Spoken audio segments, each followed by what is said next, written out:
Welcome to episode 13 of the Tri-State Hockey Podcast presented by Novig. I'm your host, Johnny Lazarus, joined by my good friends, longtime NHL reporter Arthur Staple and Stanley Cup champion Mike Rupp. It's so great to be back here.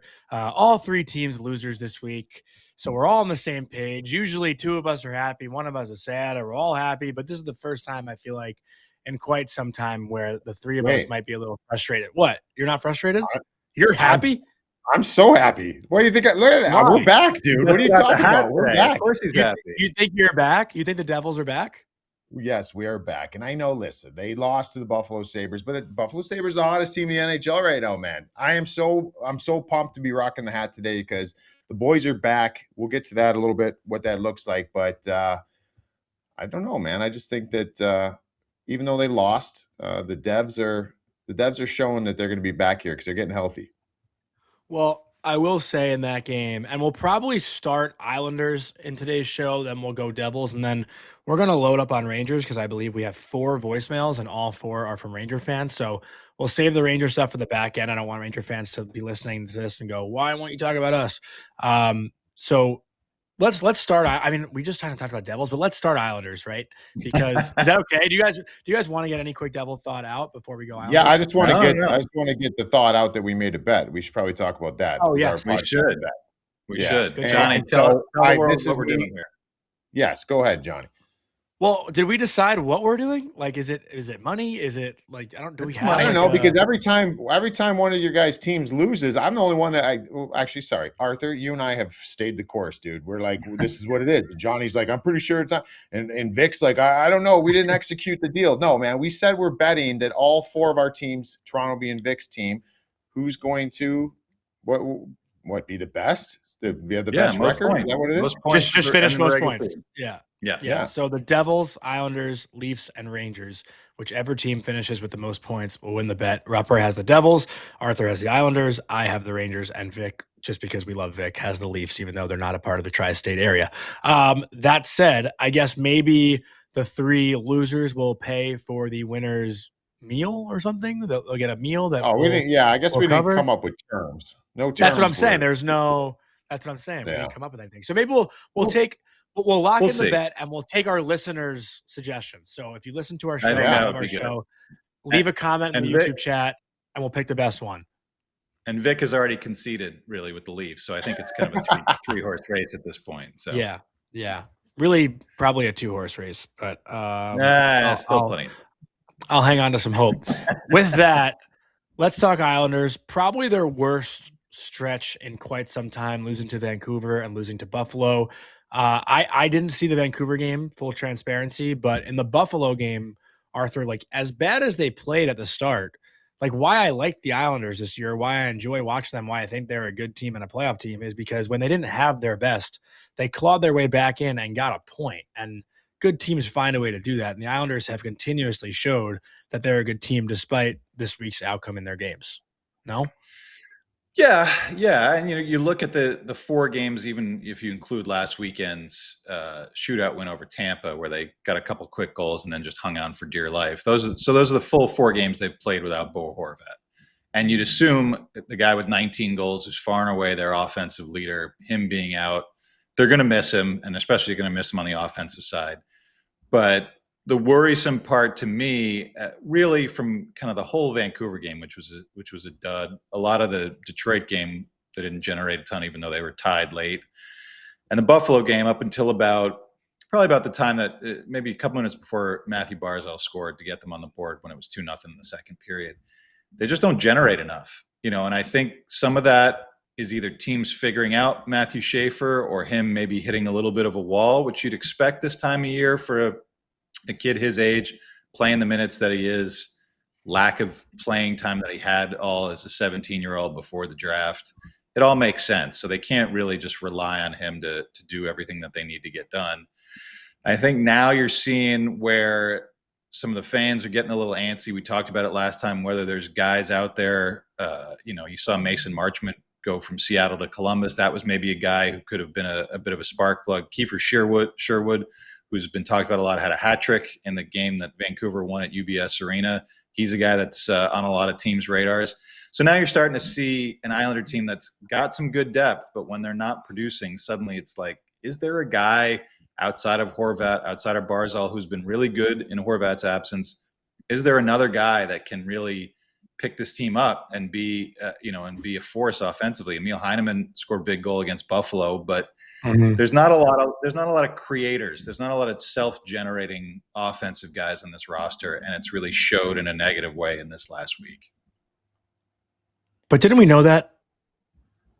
I mean, we thought they were going to be terrible. That's the thing. Is we thought they had nobody to put the puck in the net. We knew that. And then Schaefer really changed the game with the way that he plays. But when he is not top of his game, and he had a few stumbles this week. When he's not at the top of his game, somebody's got to pick them up. And it does, and that's where you're like, is everybody looking around to say, all right, well, we're missing Horvat. Schaefer's not doing these miraculous things that we've seen him do. Barzy's good, but is he good enough? You need some of your pros. You need an Anthony Duclair. You need a Jonathan Drouin. You need a JG Pajot. You need an Anders Lee. Some of their kids. Simon Holmstrom's been kind of invisible. A couple of, Max Shabanov was a healthy scratch after looking pretty good for a couple of weeks. So you're saying good teams stay in games, and they were in the games. And Ilya Sorokin, who's now out for a couple of days, not playing tomorrow against Jersey, whatever nagging injury they called it, that you don't want that to turn into anything. So he's been saving them. Defensively, they've been pretty good. But now you're looking at, if you are a good team, somebody else has to grab the reins, and we haven't quite seen that this week.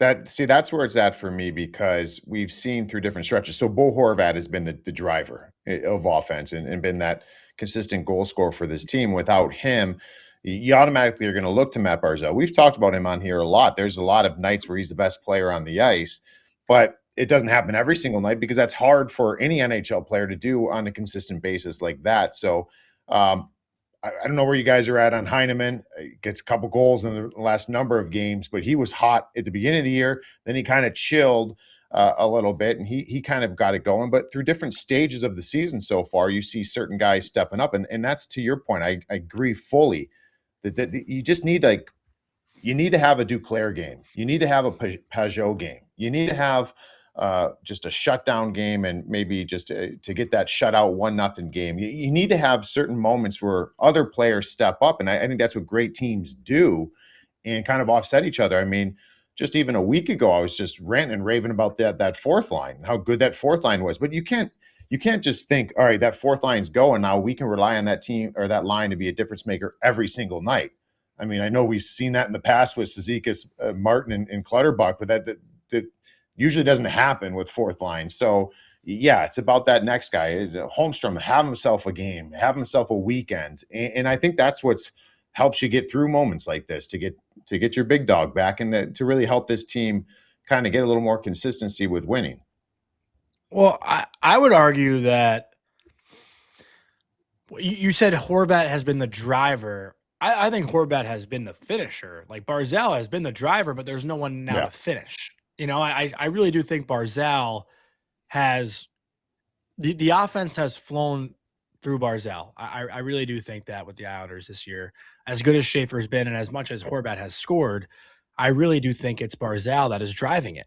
And with that, we all know the finishers is what it's been struggling, because if it was Horvat or Heineman, I mean, you've got Barzal doing, but even is who they are as a player, like a Jonathan Drouin, he's a facilitator. Like, they need guys, they need players to finish and to have those moments. But I guess my point is it's not on one guy, and this team's not built that way. It's everybody. I mean, Johnny, we both have had coaches before that are saying, like, I don't need everybody to be great tonight. I just need kind of someone to be, and everyone else be good. Just be fine, and I think that's where you're at with the Islanders. It's like, just everyone just have their night on certain nights. I mean, everyone's going to go into the game trying to be a difference maker, but if it's not there for you, just play a good, sound game. So to your point, the one main finisher is out, but, like, come on, someone else has to be able to finish in those opportunities and getting those reps.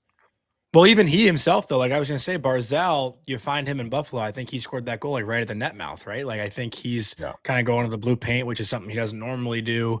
And Ariel left that voicemail once, like, what's it going to take for Barzal to get on the I think inside she and actually get into said the he was crease? allergic to it. I think she said he was allergic to the blue paint. Exactly. So, great to see him get there and get a nice feed from, I think it was Anders Lee that made the pass. And that's got to be encouraging for Islanders fans, where if you don't have the guy like Horvat in, Barzal is going to those areas and he gets rewarded. Again, like it's tough right now just because Horvat again was like the hottest goal scorer in the NHL. So obviously there's going to be a bit of a drop off, but I don't necessarily think their offense has like slowed down all that much drastically. But I didn't watch the Vancouver. But I didn't see the Vancouver game, so that's tough for me to tell. It has. I think in the 4 games, I was just looking up on Clearside. I think in those 4 games, including the Tampa game, I think it's less than 20 high danger chances in the 4 games combined. And they're just, even I think against Vancouver total, they maybe had 15 total chances. They're just not, it's not flowing. And, I think that kind of comes with how amazing Matthew Schaefer's been. And we've talked about it, and everybody in the league is talking about it. This is amazing. And I think as the years go on for him, it might not even be too long and he's going to recover, but he's going to hit a lull. Every great player does. And it doesn't seem like, they're not carrying in quite as much. You see a lot of their ozone time, especially early in that Buffalo game, was from that Cizikas line where they're gonna scrum it around and try to generate stuff. It's not a highly skilled line, but it's good to see when they're playing their shifts in the offensive zone. Just not seeing the flow from anybody else. So you can't be a team that lives and dies on the back of an incredible 18-year-old, but an 18-year-old defenseman. You can't be that team. So, I think that's, to me, the biggest difference is that maybe he's thinking Horvat's out. Maybe I got to do a little more. Barzal has been guilty of that in years gone by, where he's tried to take it on himself when guys are missing. And maybe, obviously you try to do too much, you end up doing nothing. That's usually the way it works. So, I think this last game before the break tomorrow against Jersey, another team that has learned to defend better, can't score much either. It'll be interesting to see if the Islanders can get back to, even if they don't produce 4 or 5 goals without Horvat, just generate some chances, generate some speed, get into the zone, cross the blue line with some speed, with some numbers, the way they've been doing all year, because we've been talking about how much fun they are to watch. Not been much fun to watch this week. So, you want to see them get back to it, whether Horvat's out there or not. I'm just realizing too, the Islanders have the Devils tomorrow night and then the Rangers on Saturday. So we won't be doing a show Friday, just a reminder, because of the holidays, but we will be back probably Monday or Tuesday, and we'll be talking about these games, I imagine. But what a week for our 3 teams here to get after each other, especially after we made this bet. But I think there's bigger news within the Islanders that we can get into, Arthur, and that's the emergency recall of the Big Hog, right? Marcus Hogberg, that's what they call him. The Big Hog? Is that not what they call him? Maybe you call him that. I don't know, man. No? I don't know. I'm seeing that all over Islanders Twitter. But what went into this? Because is Sorokin, is he having a back problem? What's going on with Sorokin? I mean, you better hope not, because this is a guy who had kind of surprise back surgery summer before last, and it really hampered him last season. Yeah. So hopefully, the team released a statement that it's calling it a small nagging issue. Better hope so, because I think they just wanted to give him a full week off because he didn't play. He played on Friday against Vancouver. It's okay, but he's been their MVP. He's been, for me, the Vezina Trophy front runner right now in the league, because the team wouldn't be where they are without him. So give him the full week. We'll see. We've seen it happen in years past, I think, where they take this Christmas break with a guy who's banged up and they come out of it, and you got to go right into a morning skate essentially on the 27th. And all of a sudden it's like, now he's not ready for this one either. So you don't want to see it linger, but if he misses these 2, it's not a bad spot for David Riddick. He's been real solid as a backup. Something that they absolutely need, because Sorokin's not really one of those 65-game guys or anything. So I think there's not a huge drop-off to have Riddick play this one tomorrow, and then if he's got to play on Saturday against the Rangers, I don't think that's a huge deal. But if this thing lingers, then there's problems, because when Sorokin's out, even worse than Horvat. They can't be missing this guy for very long. Got Bo back on the ice though, right? So Yeah. I mean, I sign. think they're hoping to have him back on Saturday. Again, once you're off the ice for 3 days, maybe it's not the easiest thing to jump right back in when you've missed a couple of weeks. So I don't know if I would put him in pen for Saturday, but if Horvat and Sorokin are back before the new year, I think that's fine. It's a good way to segue into the Devils with all the guys they've gotten back. As long as you don't fall out of it while your big dogs are missing, I think you're fine, and nobody is out of it in the East. So I think the Islanders would be okay if they're stumbling a little bit these next couple of games without their guys. And you said it, definitely good news. You don't want to see anyone get hurt, but if you're the Devils looking for offense, if you're not facing Ilya Sorokin, I'd say that's probably a good thing for New Jersey. Yeah. And last night's game, I mean, you see Jack come back. Pesci's been good since he's come back, but that first period right away, you can just tell the difference with this team with Jack Hughes. And I'm not even talking about the goal. Like, he could have had 4 points in the first period last night. Like, he had a couple good chances himself. Then he makes that play to Gritsuk. I don't know how Ukko-Pekka Luukkonen made that save, but just a night and day difference, Rupper, with this Devils team off the jump last night. Yeah, listen, I was messing around with you guys, and I wearing the hat kind of tongue in cheek here because it feels so different. And I don't think it's just Jack. I think it's getting those other guys back too, because now all of a sudden it doesn't feel like you're going into a game that's insurmountable. Like this feels like a team that can kind of get back going. I was really impressed with Jack. I think the one thing, just for some of the listeners, when you've got upper body injury, pretty obvious, you could skate. So Jack's been on the ice, and that was pretty evident. So he was darting around, moving really well. I mean, he looked like Jack. And so I was kind of looking, all right, so didn't take any face-offs in the game. You want to make sure his hand, finger, whatever is okay. You don't want to jump into that too heavily. But that's the beauty of it, is that you can be a winger not taking draws and still assume center position once the play is going. And that was a huge moment there for just, I think, for the Devils just to be like, okay, just take a deep breath and kind of, I get it, they lost. I'm not trying to make it sound like everything is right in the world, but it just felt like the last number of weeks has been just waiting for something to happen, whether that's a trade, some sort of public announcement, some sort of just somebody coming back from injury. And that's a dangerous place to be as a team. So, just looked like a totally different team. Ukko-Pekka Luukkonen was incredible in the game. But you know what I also loved about it too is I think it gave you some, like, I don't know what it's going to look like when this team's healthy, but I really like the fact of the Hischier, Meyer, Bratt line. I wonder, like, for me moving forward, that would be something that's very intriguing, because we know about the relationship and how they are on the ice with Jack and Bratt. But that Hischier line at different times, obviously Timo missed some time, but that line was really, really good too, with the absence of Jack. And Jack is good enough to carry whomever. And so if he can try to get something going, whether it's Mercer, Grisiuk, or something on those lines, I think it just gives Sheldon Keefe so many options. That's one thing I really like about Sheldon Keefe, is he is not afraid to get away from things, even if they are working, just to see what else can work. So, I thought it was the team looked totally different. Obviously didn't get the results they want, but it was huge getting those three guys back.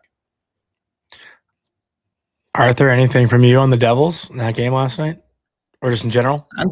I just feel like the way that they're defending, and obviously Pesci has a lot to do with that. And I feel like it's kind of even before Pesci got back, maybe those last couple games before he got back, it seemed like, and we were talking about it, kind of coincided with Nemitz being out, a little bit more structure on the back end. I think missing all those guys up front, you're playing with a lot of guys that tend to be defensively responsible, who don't score a ton. And so they've really, really cut down on the chances against. And I'm sure that helps their goalies. Markstrom was incredible in Salt Lake. But I think their goaltending can stabilize better if you're giving up less. And now they've got these offensive guys back. And suddenly I think you're sort of like, it's like they had the puzzle, pieces were all in place for the 8-game winning streak. And then you flip the board over and, one of the pieces is under the couch because they're missing guys. And now we're starting to they're starting to build it back up. You're getting all the pieces back in. And I'm not saying they're going to go on a huge run or anything, but I feel like they're in a spot right now where they're doing some things the right way. They're obviously getting a little bit better goaltending. They're not giving up nearly as much this last 5-6 games. So then you can start to, rev the engine and turn things back the other way because you've got more reliability in your own end. I feel like they're setting the foundation here for something after the Christmas break that I think we're going to see that October Devils team again. And again, like nobody's run away with it. We're not even talking about playoffs. They rip off 5 or 6 in a row. They're back in first place. Yeah. No, so I think that's very true.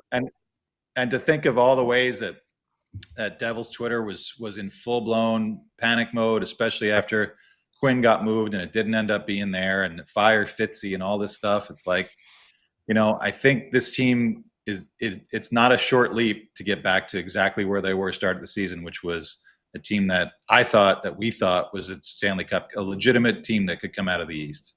So I'm still there.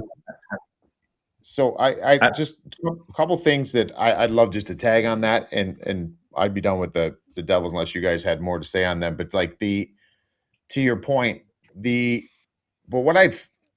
the thing with all those guys out, and I get it that weakens your team quite a bit, but I think it also gives you the opportunity to learn about your group. And this is not to cut down anybody on that team. I think it showed still a need for some pieces or a piece. There's still something not right. You can't just say these guys are back. We're back. We're still going to be that team that you were saying that.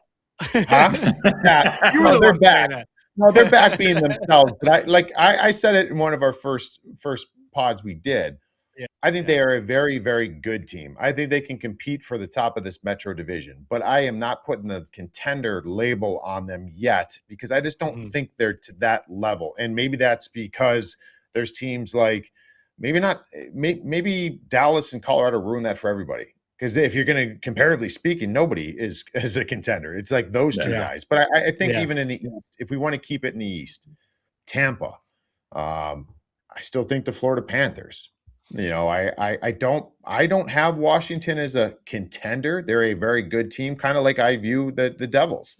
So I still think there needs to be something added. I think there's a center out there that's an intangible center that we'll see if Fitzy's able to do something like that, or if they're interested in doing something like that. But I still think through this time of injuries, we found that something still isn't totally there to kind of get this team over the hump. Now, with that being said, the next thing that's on their radar, I mean, they got Kovacevic, they got other guys. They are not going to be able to activate here. Like they are in salary cap. They're in a salary cap place right now. So that's to me, Arthur and Johnny, like, where does it kind of go from here? There's a lot of what ifs right now as far as what this roster is going to be like or what it can look like in the near future. Well, to go off of what you were just saying too, like I think when the Devils were healthy, we were saying they still need a third line center and they still need a top 6 winger. Like Kritzuk's probably not a top 6 guy. Mercer, the Devils are a way better team with Mercer on your third line than they are on your second line. And you look at a deal like Montreal just made, which Vic actually just pointed out to me, to know for a second round pick. Like, is that a move you'd like to see the Devils have made? Like getting Philip Deneau, a guy who's making $5 million and hasn't scored any goals this year, like to get rid of a second round pick for a guy like that? Like that seems like a force if the Devils made that play. Yeah, I don't know I don't know about Philip Deneau. I mean, I think you want somebody that gives you a little bit more. He was playing on a team that struggles to score. He's got 5 points this year. I mean, it's. But don't the Devils? What's that? I mean, I'd still rather have. If you're gonna give me a 20-point pace for the year, give me Cody Glass instead of that guy. But especially because of the cost. But yeah, they can't make any of these deals unless there's money going out. Unless LA says yes, we'll take Dougie Hamilton, and that's a place Dougie's willing to go, or Andre Palat's willing to go. We heard plenty of stuff. Guys being at those two guys being asked, have they been asked to waive their clauses? Palat said he hadn't, which doesn't surprise me because I don't know there's a lot of teams that want Andre Palat the way that he's playing right now. But Dougie was kind of vague about it, and I'm sure that he's been asked. That's the guy. That's the big number salary cap wise.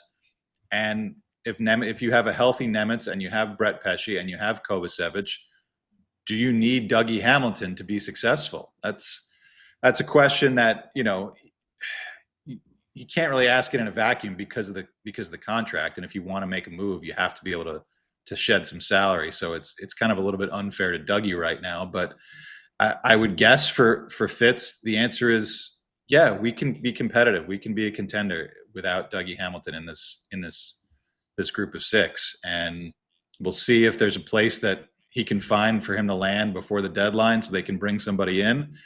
I think it's going to be some situations like this where a guy like Deneau gets moved, or even a Mason Marchment, who's, to me is a pretty useful middle six guy for any team that's good. When we spill over, if Nashville, which has turned it around a little bit lately, if they're going to move Ryan O'Reilly, are they going to wait around for Fitzy to be able to move salary out so they can get what they want from the Devils to bring, to bring O'Reilly in? I don't know. The clock might run out because you're not just making one move. You have to make a couple of moves.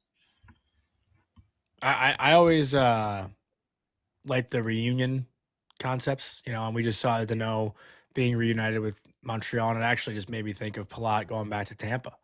He had so many good years there. Tampa, I feel like, can add to their forward group. Like maybe that's a place where Palat ends up going back to. I don't know what Tampa would be able to give the Devils in return, but if you're thinking of a match for Palat, maybe that's a place. Maybe like a replica championship banner. That's about all you'd be giving up for him at this point, I think. It's got my brain going a little bit. But yeah, it's going to be tough for the Devils to make moves, especially with, like we talked about it last episode, all the no movement clauses. Like that's a hard challenge for them to get over. Yeah. I mean, it really, to me, it comes down to one guy. Like, I don't think Palat's going to be a guy that's going to be very attractive to anybody, but it's Dougie. And if they find a taker on his 10-team trade approved list, maybe he'll do it. Maybe you can convince him to go somewhere that's not on his list if it's somewhere attractive, if it's someplace that he could possibly win. I don't know. Those things that go on behind the scenes, it's going to have to be sweetened though. You're going to have to sweeten it.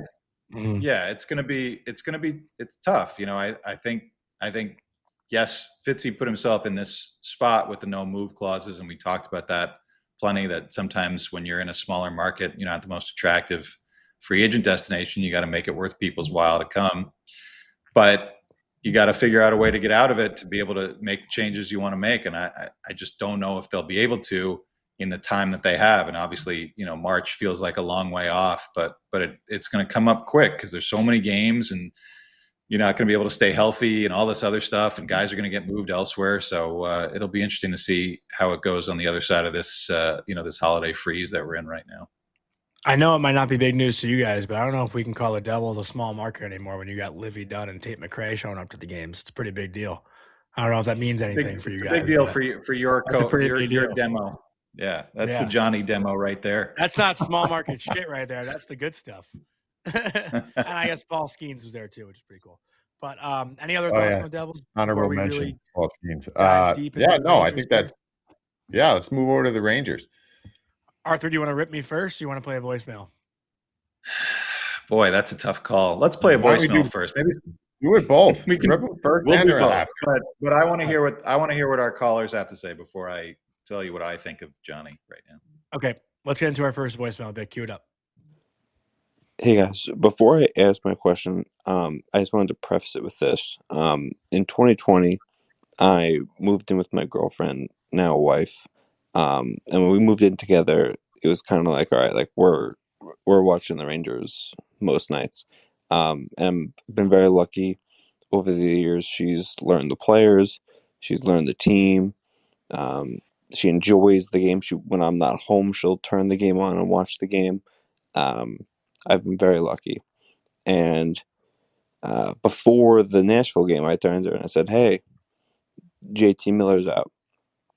And she looked at me and said, "Oh, no, that stinks. They'll be without JT, Adam Fox, and Lafrenière." And I said, "No, Lafreniere's playing." She goes, "Oh, I haven't noticed him in a few weeks." So my question is, where is he? and what is he doing? Well, can I long-winded way take to this ask. for a quick second? I'll get it Yeah. to you, Johnny. Go ahead, Chat- Roper. Chaz Michaels, first of all, your wife knows the game through and through if she's got that read. So that's something, Johnny. She's not wrong, is she? No, not at all. Not at all. That's it. We should be- You want me to? We should you be want me to playing rant? on a I thought you loop. were going to keep going. No, No, I no. just wanted you. I didn't want you to skip past it, so I wanted to get to it and then lay it back to you. No, I think didn't that's want the you to biggest pretend that issue. there was not any slander to laugh right there. No, I think that's the biggest issue for me has been him.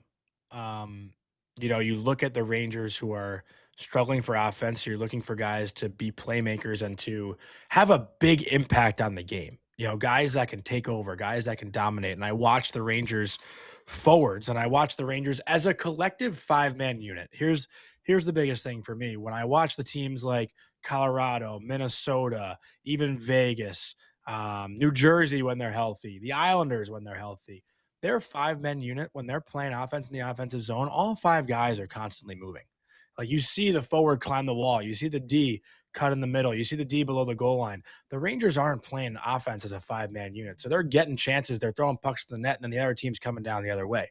You're not making it hard for the opponent to defend you. And I think for me, that's their biggest struggle. Like, sure, Mike Sullivan hasn't been wrong about his assessments. They're getting chances. They're creating offense. They're not scoring goals, but they're also not what's the word I'm looking for here? They're not help me out. Damn, I'm really fucking up here. Like Good? They're not good? No, they're just Is that the not word they're not coming at you in waves. Put it that way, for lack of a better Yeah. term. They're not coming at you in waves. They'll have one shift where There's they're just spending not 30 there's not sustained pressure. One and done. No It's like sustained they're just pressure, kind of yes. they're spotty for offense. Yes, exactly. And when you have that happening and you have guys who, again, the biggest thing I'll say, no second gear, right? Like they're not out skating anybody. Philly outskated them. Nashville outskated them. Vancouver didn't really outskate them, to be honest, but the Rangers just couldn't cash in, and Vancouver scored on the few chances they had. But that to me is the biggest thing, that they're not like, you don't feel like you're under siege against the Rangers. You don't feel like you're under pressure. You don't feel like you're weathering a storm. So this is something that I think is a problem for the Rangers, but it's also in the league, because it's there's like a dying breed of this, and I think that everybody jumps over the boards for a shift and they want to do the right thing, and the right thing in their mind is, I want to go score a goal. And this might sound weird for some fans to listen to, because you might be like, isn't that the objective of the game, is to score more goals than the opponent? Yes, absolutely. But also, to jump over the boards every shift and think, I'm going to go score a goal, it's a dangerous place to be. You need to just sit there and just do the right things to play in the right end of the ice. And it is totally okay. And that was my job as a player, because I wasn't relied upon for offense. But when I'm hopping over the boards, I am expected to play in the offensive zone.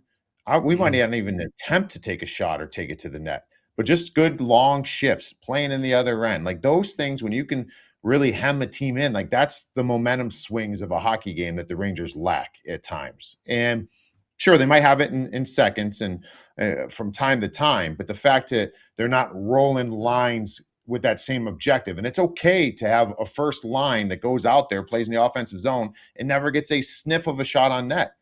You're still doing the right things that will start feeding to offensive zone time that gives you opportunities. That's something I just don't think, not only the Rangers, a lot of teams aren't good at, and the teams that are, it's all the difference in the world. And just being able to not have the mentality of going in there and a one and done, just to make a play to make a play. And next thing you know, you're out of the zone, you're defending. So we know they can defend well.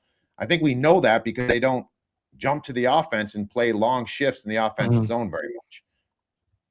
I'll bring it back around to Laugh here, because Johnny and I have talked about Laugh for several years now. He is getting the opportunity this year that lots of his fans for years said, all right, well, he'll bust out when he has power play one time. He'll bust out when he is a regular top line guy. Gerard Gallant would drop him down to the third line sometimes. Peter Laviolette didn't put him on the top power play unit. So here he is getting these opportunities, and you feel like I feel like Saturday was a microcosm of that. An emotional game. Fans are starting to chant when they're down in the second period.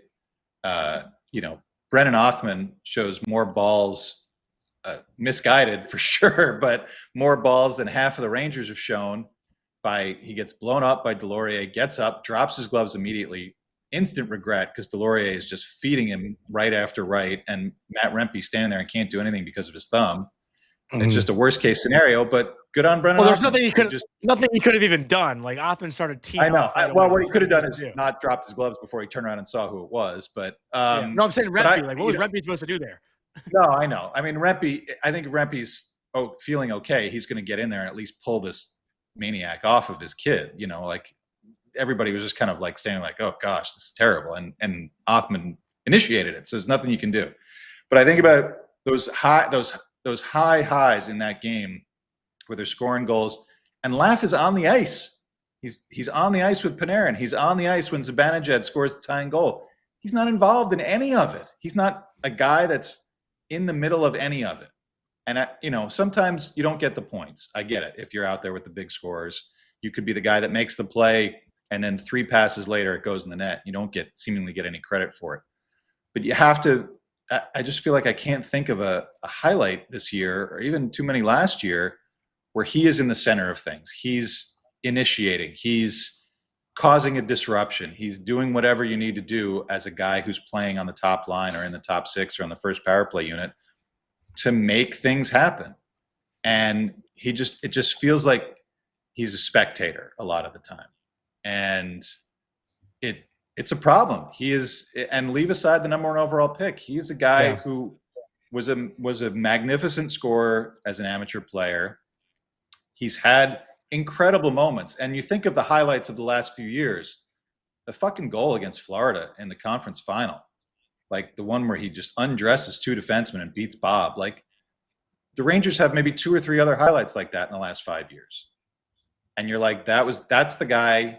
You don't have to do that every night, but how about you do it one night out of every, 2 or 3 weeks?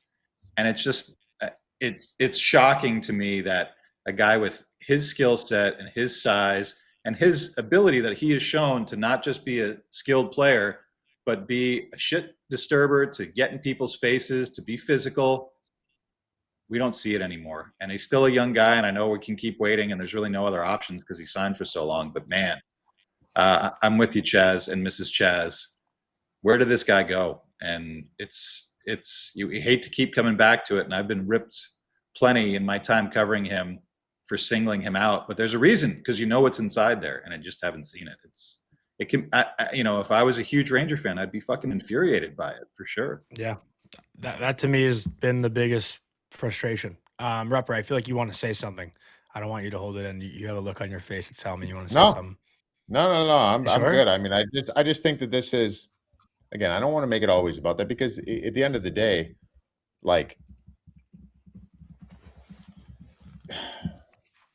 I'm not comparing, because there's no comparison. Like, I was a 9th overall pick. Okay. And the fact that I didn't pan out to be a 9th overall pick with the impact of a 9th overall pick, it's fine. And it's fine for me, because I just realized I was a different player. I had to be a different player to survive in the National Hockey League. Now, Laf is a totally different situation. He had way more upside than I ever had.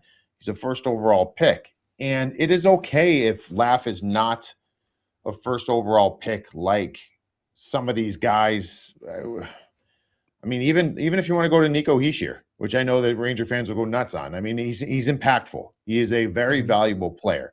But I mean, if you want to go even more absurd, let's go with the Connor McDavids, the Austin Matthews, all those different things. That is okay. But that's it. But what also is true is that's why this team is stuck, because this is the time now where 1,000%. now is the time where him, and to go back to Kako, this is the time where those guys should have been at a certain level that you don't have to sit there and look around and try to make mountains move to bring in different players. You should be at a point now where you're making small, minor moves. So at the end of the day, whatever we want to say, now not poo-pooing the players, because it's just the nature of it. Like, it's hard to play in the NHL and you can't just do what you want to do. But at the end of the day, that's why this team is stuck. And that's why this, I guess, era of Ranger hockey is a little bit stuck, or it feels stuck. I don't know where they go from here with it. And he might be a heck of a player the rest of his career, but I think that we're seeing and have seen enough. He's not going to be that player that drags this team through it in a good way. So, I mean, I hate to say it, but that's just kind of where we're at with it. I mean, on paper can, like, I haven't really thought about this so deeply, but I don't think the Rangers could have been in a better position on paper. They get Panarin, one of the best, if not the best, free agency signings they've ever had. They hit a home run on Adam Fox, turning into what Adam Fox has become. Mm-hmm. They turn in Igor Shesterkin into one of, if not the best goalies in the league, and they get a first and second overall pick in that. Those first and second overall picks don't pan out. That's what has haltered this. If those two panned out, we're talking about a loaded team right now. Yeah. Are we not? Like, they didn't pick the wrong guys. They didn't go off the board to pick. No. They picked the guys that everybody said you should pick. Can't blame them. Yeah. Can't blame them. Yeah. But I really think on paper, everything went the right way, or as good as it could have gone. And you know what? It just hasn't panned out with those. Well, now the one guy, because Kakko's gone, but you know, I think it just hasn't turned into what the expectations are when you quote unquote rebuild. You go for a number one, you go for a number two, and you get them in, like, I think it was back-to-back years. Because I think Laf was 20 and Kakko was 19. So and you've got Hedl and you've got Keandre Miller. Like, yeah, it wasn't just they didn't just go to the top and then they were like, yeah, we just threw away all our other picks. You got your franchise goaltender. You've got probably one of the best free agent signings we've seen in hockey in a long time in Panarin. So yeah, I mean, this isn't just to be like, oh well, it's all done, but like this is why it is where it is right now. And for sure. And you can't. This isn't prior cap where the Rangers could be the Rangers and just go and spend more money than everybody else. Like, this is where you have to make shrewd decisions. You have to project the right way, and in some ways they haven't done that. So they're at where they're at, and I don't know where they go from here, but it's tough because I just don't understand what you go back a couple years just to the excitement with the group and the confidence. Like, it's clearly been shaken. Yeah. We got 3 more voicemails to get to, unless Arthur, you want to make fun of me now because you held back there. I'll mix it. Let's hear some more stuff here, and then I'll mix it in soon. Okay. This is from Jeff. I'll keep it short and sweet. Just focus on the game that I watched tonight. How is the message coming out of the second period not to shoot the puck from everywhere? So many different instances. The 2 power plays, they're just not shooting the puck. You both played hockey. Mike at a professional level, Johnny at a D1 level, me at the high school level. When you're going into the third period with 10 shots on fucking net, you got to shoot the puck. They were coming into it's just like, how much longer can we watch this? As a fan, like, how much longer can I watch this? 25 years. I miss 5 games a year. I have a kid now. It's all I hear is 94. I just can't with this. It's how much longer? I guess that's what you sign up for, being a Rangers, Jets, Mets, Knicks fan. All right. Yeah. Love what you did in 2012, Mike, breaking Brodor's balls in the playoffs there. Take care. All you, Rupper, to start with that shout out at the end. This leads into, I was going to make fun of you, so I'm glad somebody brought up the game last night. Perfect. Johnny, you tweeted. Yeah. Was it at the end? It was after the game ended. It was 2-1. After the empty netter. After the empty netter, yeah. Okay, so 2-0, and then they get the garbage goal at the end for 2-1. Mm-hmm. You tweeted, here it is. Thank you. Thank you for I know, no BS, say what you want, but the odds weren't in their favor tonight, and it showed. And I know that you got an avalanche of responses from that, including from me. Mm-hmm. They had 15 scoring chances, and I understand that there's flu bug going around. Perot was out. Rempe was out. They got to go 11-7. JT's out. I get it. But and they suck on back-to-backs. How do you not have, if you have all AHL players in your lineup, you got to play fucking hard. You just have to play hard, and you will accidentally come up with a few scoring chances against a team that's not very good. They did nothing last night. Not even the goal was nothing with how much ever time was left. I feel like last season, in the middle of what everyone will acknowledge is one of the worst Ranger seasons in the last 30 years, where they were dismantling things. It was right around this time of year. It was a few days earlier. They were in Nashville, and they were starting to really hit the skids. They had just traded Trouba, and they went into Nashville. Nashville was worse than they are now, and they lost 2-0, and they put more shots on UC Saros, who was pretty good that night. But again, it was one of those, like, they lost to the worst team in the league, and they looked bad doing it. And this is now, I think if my Rangers Twitter following is correct, this is the 4th time this season already they've lost to the 32nd ranked team in the league. Yep. I mean, you got to, it's not even me. It's Vincent Trocheck saying last night after the game, we got to have some pride. We got to be pros. Like, he is a guy who speaks his mind, and I think is a good leader on that team. Is an eloquent leader too. That was the most impassioned sort of / depressed I've ever seen him after a game. And that includes all last season, where he was like, we looked fucking dead. That was the direct quote. How do you let that happen in a season like this, where they're spinning their wheels? Like, Johnny, you tell me, you are in the room. Yeah. You are around these guys. It doesn't matter who's in the lineup. You got to play hard. And there's one game every couple of weeks where it looks like they're not playing hard. And I know that that's not the case. And you can never, I never want to question anybody's effort.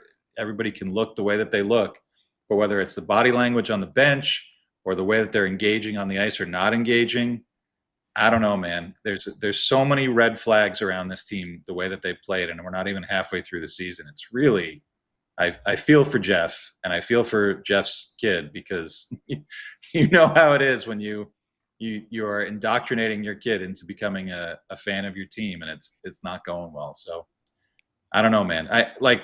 You're right, Johnny. Your tweet is exactly right, but the fact that you even say it is mind blowing to me, that there's a team that's not in the playoff picture right now, that they've had the year plus that they've had, and they show up in a back-to-back against a team that's not any good, and they do nothing.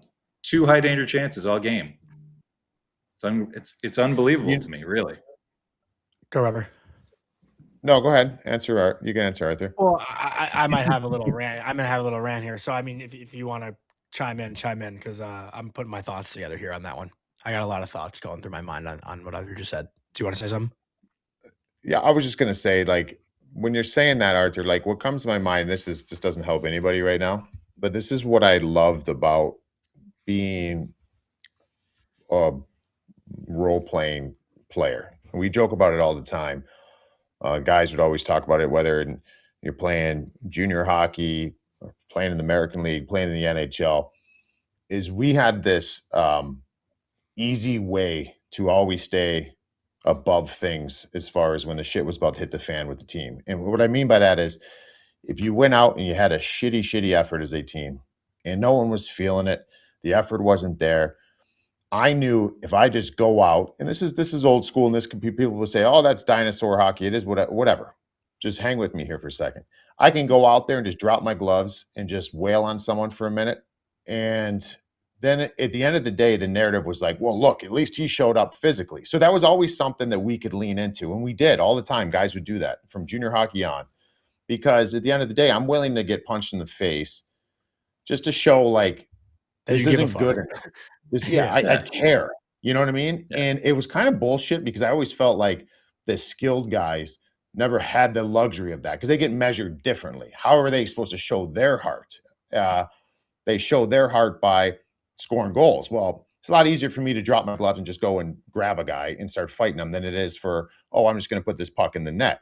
Now, with that being said, sometimes what moves the needle more is when those types of players get uncomfortable in that way, even if it's not a fight, just showing something. And people a lot of times will say, well, why don't you show up in the 60 minutes of the game and not wait till the end? No, man, at least just show me something. And maybe fans will get off your back a little bit if you just show that you're not good with it. You understand what I'm saying? And some of it may come across as being even bad sportsmanship. You don't give a shit. You want to be known as all we care about is fucking winning. And that's something that is lacking these days.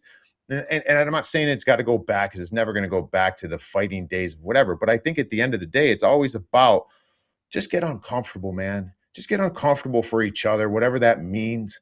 And that's something that's always frustrated me with this Rangers team.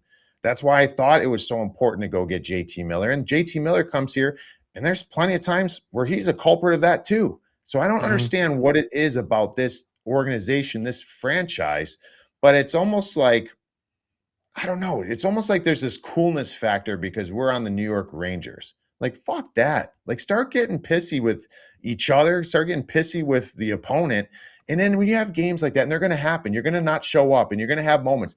At least you could show one another and the fan base like you give a shit. And that's something I just think that they lack. And they've lacked it for years. It's kind of lost the blue collar feel, right? Like that's what it was. When you were playing too, Rupper, your teams had that feel. And But what would and you that's think? also- Do you think a game like last night? What do you think Brandon Prust did in the game last night? And yeah. Brandon Prust is getting kicked out of that game. What do you think, So is Brandon Dubinsky? What do you think Yeah. Doobie's doing? Doobie's probably going to get in a fight in the locker room with somebody on our team, and that's a good thing. You know what I mean? Like you can go up and down. I mean, just that stuff. You need that stuff, and it's not isolated for just certain players. Like when teams do it, man, it's all the difference in the world. So again, that's old school. Call me whatever you want to call me, but it works. It makes the needle move, and games like last night doesn't do anything for anybody. Yeah, and the reason I tweeted it, again, like I think maybe it was taken in a different direction than I intended it to be taken. Like I quote tweeted like a couple different people and like said, this is what I expected from this team tonight. That's why I'm not being too critical. Like they were missing JT Miller. Gabe Perreault and Matt Rempe were both out due to illness.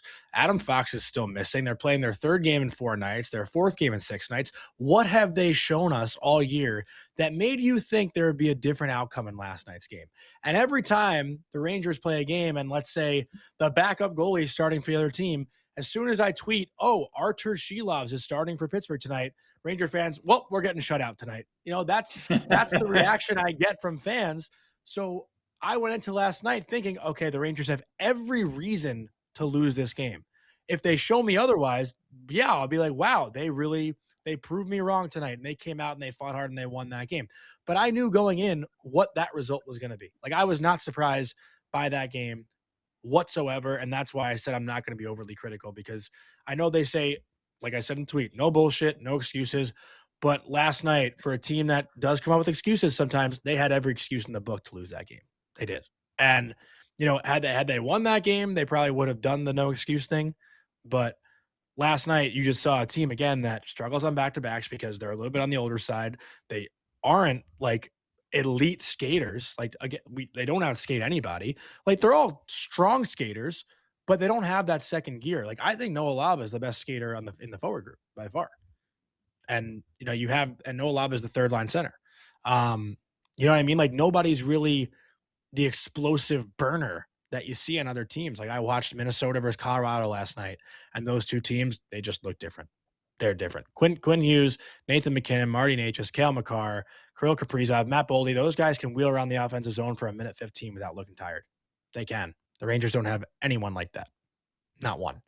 And that's the difference between an elite team. That's the difference between a superstar team and superstar players and just good players, like great players. And, that's what's missing. Like they don't have the guys whose motors don't stop. Other teams have it, but I don't know. Arthur, anything? I mean, I knew what you meant, obviously. Yeah. But no, but I see why people you're not, twist it. Yeah. When you say you're not going to be too critical, I think that was the part that obviously everybody's Ranger fans are ready to explode, especially after they watch a game like that. Yeah.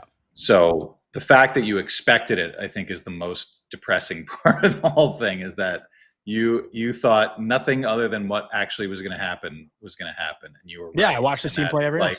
Yeah. That's like, that's like hate isn't the opposite of love, indifference is. And that was indifference, basically. You were like, yeah, well, okay, we'll move on to the next one. And it's, I get why the fans are still pissed off about it, but I'm with But you. they all know who this team is too. All I hear from fans. They do, but they're not is. supposed to. They're not supposed to take it. They're not supposed to take a no-show in stride, nor should they. Like, Yeah. I think about all the money fans have spent going to the home games, and they've got a 33% chance of seeing them not score a fucking goal. That's insane to me. Yeah. Completely nuts. And it's just, if it was one of those things where they were playing well and they still had the great road record, you'd be like, all right, well, it's a fluke, and I don't know, they've been goalied a couple times, yada yada. But like, the evidence is in front of us now for almost half a season that there are too many nights, too many shifts, too many whole periods, usually the first period at the Garden, where it's like, where did this team's passion go? Like, where's the fire? And again, yeah, I'm with you, Rupper. You don't need to go out and instigate something like that, but we still see it from time to time. We still see Sam Carrick has been known to do that on that roster. But it's not even, my point, I guess, is like, I'm not asking anybody to go. You don't have to go out and acquire anybody. It's who you have on your team. Just show it. You know what I mean? Like, I'm not saying you got to go get tough, or like, I don't think that that's the case. I think that would be a bad move.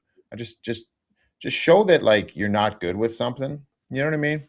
Like, I don't know. I think that's the hard part, is just watching a game and then just seeing no reaction, and that to me is what's concerning. Yeah, we got 2 more voicemails. Again, this is a lengthy Ranger conversation, but we're going to answer the people who call in our show. So let's hear the next voicemail, Vic, from Nate.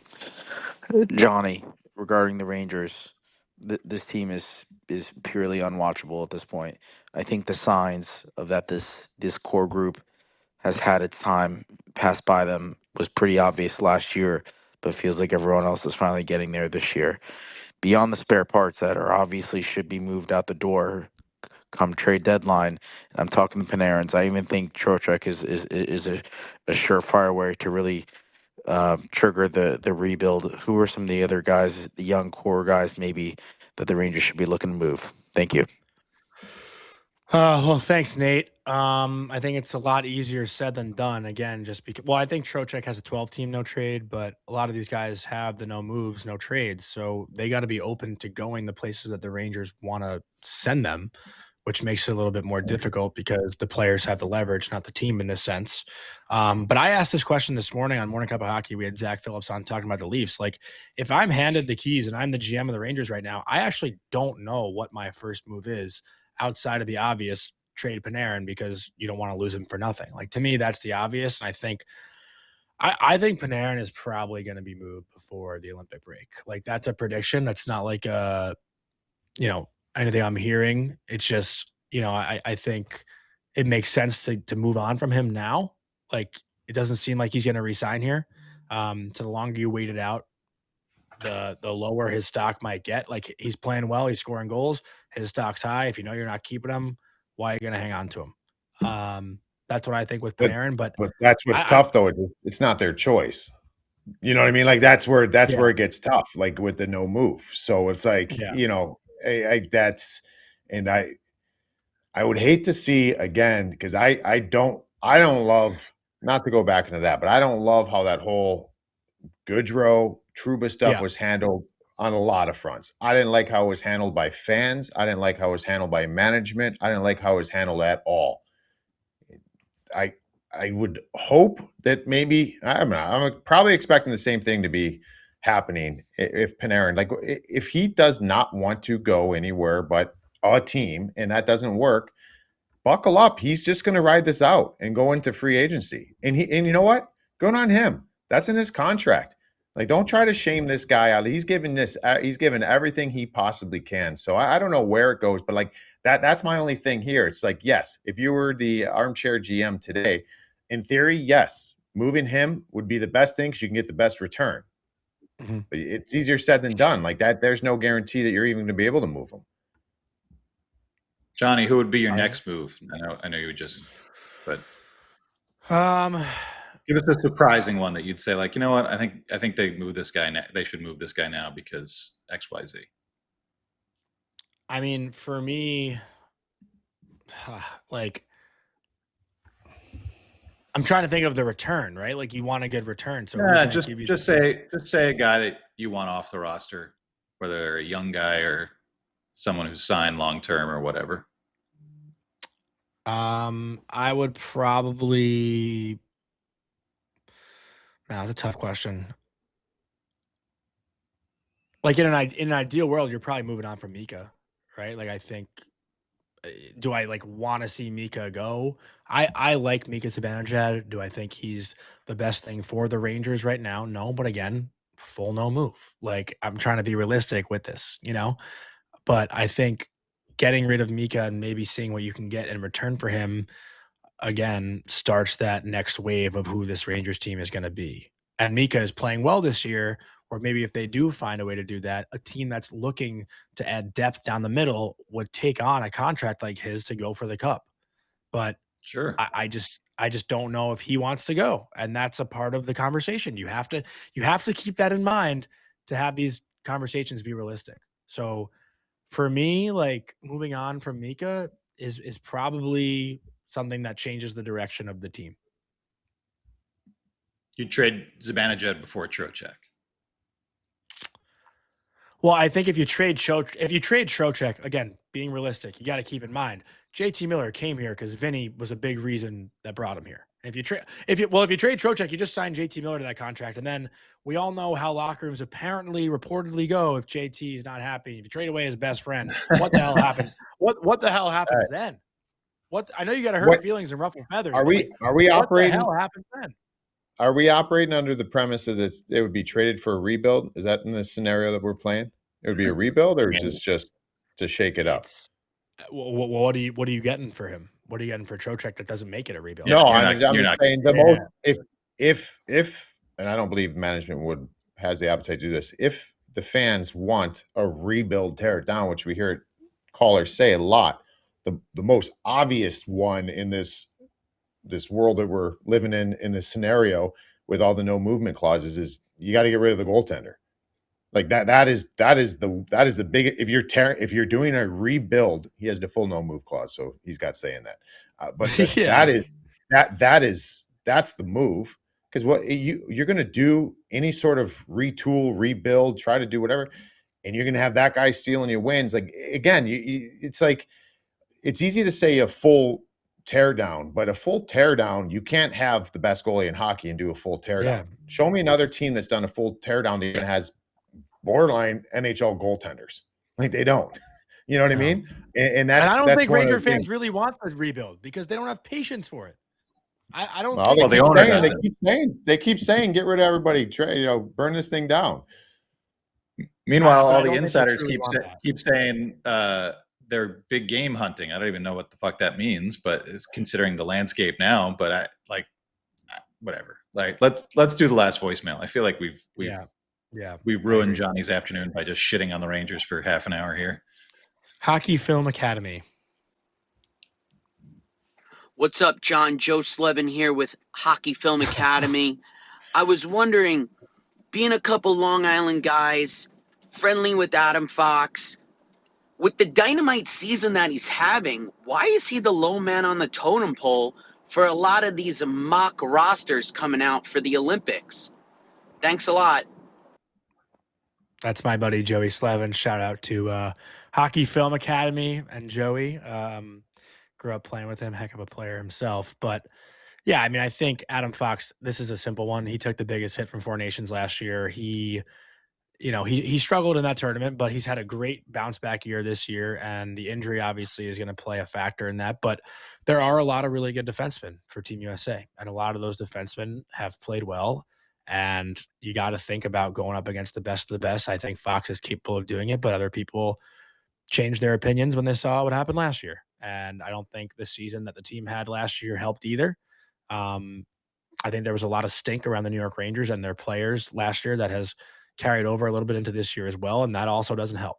So it's hard to fully defend Foxy. Like everyone knows I believe in him as a player, but you guys who probably don't really have a lot of skin in that game would speak better without bias than I would. I mean, I had him before the season started is not on the U.S. roster. Now, what we saw this year looks like Adam Fox is back, so I think he's on the roster. That's always tough to evaluate because his head coach is the head coach of Team USA, so I think there's something there as well as far as understanding what you're getting fully. I think he's on that roster, and to your point, Johnny, I don't know what his health's going to look like. I hope it's all good. But yeah, it was a grind. It was a grind. That Four Nations wasn't. You're bang on. There's no other player that took a bigger hit to what he can or cannot do internationally than Adam Fox. I think he's a hell of a player. One of the most intelligent hockey players in the National Hockey League. The game seemed to be different at Four Nations. His game is different though this year, so he plays in that. And we talked about it before. They don't have a lot of right-hand shots. I think you're getting to the point where maybe there's a bubble potential Seth Jones ad just because it's right-hand shot, long-rangey, maybe can play a different role that Adam Fox necessarily can't. But I also think that if Adam Fox didn't look great at Four Nations with no Quinn Hughes, now you got Quinn Hughes coming back. Like, you got Quinn Hughes, Zach Werenski. Like, is Foxy a power play guy? Like, I don't, you know what I mean? I know he's more than that because the Rangers use him in different situations, but you know, I think he's back to being an elite defenseman this year. I think he is at the Olympics, but I still have him as an extra right now. Arthur?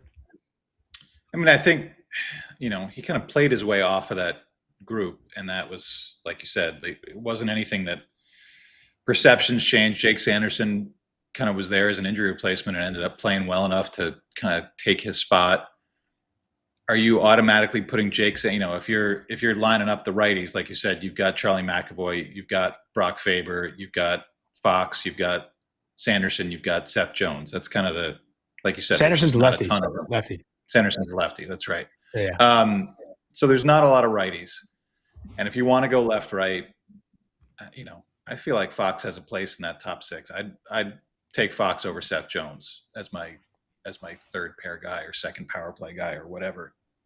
You know, I kind of feel like it was assumed going in that Fox was going to be the top pair guy.